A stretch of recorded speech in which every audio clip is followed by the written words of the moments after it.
Tiens, je voudrais encore donner un petit avis personnel. Moi qui ai vécu, depuis que je suis tout jeune, j'ai vécu aussi bien en ville qu'à la campagne qu'au bord de la mer.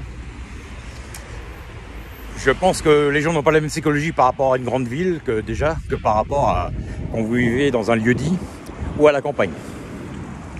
Parce qu'il y a moins de stress. Il y a moins de monde en campagne ou au bord de la mer au kilomètre carré qu'en ville. Donc aux villes, vous êtes soumis par la pression sociale, les horaires, les trains, les bus, tout ce qui s'ensuit. Les chaînes par terre aussi. Donc forcément, il y a beaucoup plus de stress. Voilà. Et vous remarquerez souvent que vous avez des gens qui ont vécu en ville et qui partent vivre à la campagne, ils s'ennuient. Parce qu'ils n'ont plus la même activité, plus le même centre d'intérêt. Voilà. Il y a un sublime château là. Donc les gens, pas tous, hein, après les gens ils s'adaptent aussi bien sûr. De toute façon, le secret c'est d'avoir la capacité de s'adapter, ce qui n'est pas lié à tout le monde. Mais voilà, il y a un sublime château là-bas avec des gens qui sont assis. Voilà, ils ont trouvé leur équilibre. Et donc... vous avez des gens, moi je connais des gens que j'ai fréquentés, voilà, qui m'ont toujours dit moi je pourrais pas aller vivre à la campagne, je suis un citadin. Ou alors une personne de la campagne qui me dit je pourrais pas aller vivre en ville, c'est trop déstressé de la vie. J'avais connu quelqu'un un jour qui était venu à Paris pour le jour de l'an, il vivait en Bretagne. Et quand il est venu, forcément il s'est garé, et puis c'était un soir du jour de l'an, donc forcément il y a toujours un intelligent qui met le feu aux poubelles ou qui brûle des bagnoles. Alors quand il a vu ça, le mec il avait été en panique, il m'a dit oulala, c'est dangereux quoi chez vous. Parce que lui, c'était un mec, il roulait doucement, et il était toujours dans un contexte calme là-bas au bord de la mer. En fait, c'est pas que le mec il a un caractère. Si le mec il était ici, il se serait adapté, mais étant donné qu'il vit dans un contexte beaucoup plus favorable, beaucoup plus calme, le mec il a pas besoin de stresser. Voilà. D'ailleurs, vous remarquerez que dans le sud, la plupart des gens, les boulots, pas tous, hein, mais beaucoup de boulots dans le sud, ils commencent à 9h du matin.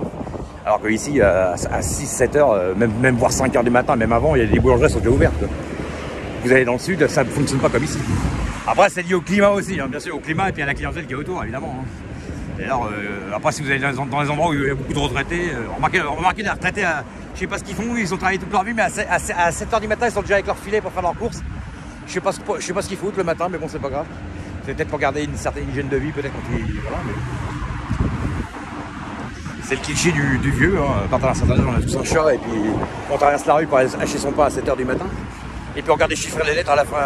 Bah oui, on sera tous comme ça peut-être un jour. Donc voilà. Donc je m'en amuse, voilà. Mais quand on met... Là, évidemment, le mec, il y a des gens, ils vont me dire qu'est-ce qu'il nous parle, le mec, il est complètement cinglé, il arrête pas de nous parler d'équilibre, de machin, de ceci, ça. Mais quand on y réfléchit, tout fonctionne comme ça. Je suis désolé. Voilà. Après, la mise en pratique, ça, c'est autre chose, parce qu'il y a des situations, quand vous êtes toujours dans le stress, c'est facile de dire. Après, faut être cool, faut être calme, faut être zen. Voilà, c'est évident. Ou alors, quand vous êtes dans un contexte défavorable, voilà. C'est comme la fameuse loi d'attraction que tout le monde parle. Hein.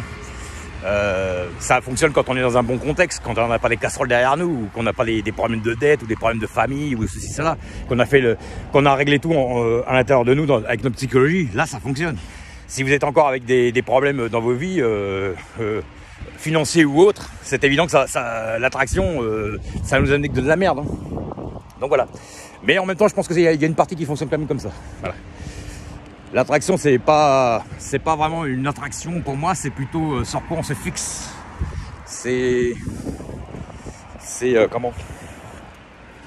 C'est l'attention sur laquelle on fixe les choses qui fonctionnent. Voilà. Celui qui veut absolument s'acheter une voiture ou j'en sais rien, il va tout faire pour l'avoir. Donc il va avoir son attention là-dessus. D'ailleurs, quand on veut s'acheter un modèle, moi un jour j'avais voulu m'acheter une voiture à l'époque. Et le modèle que je voulais. Inconsciemment, mon subconscient, quand j'étais sur autoroute, le modèle que je voulais, je le voyais tout le temps. Je voyais que ces bagnoles là, parce que j'étais fixé là-dessus. Donc voilà, allez, à plus tard.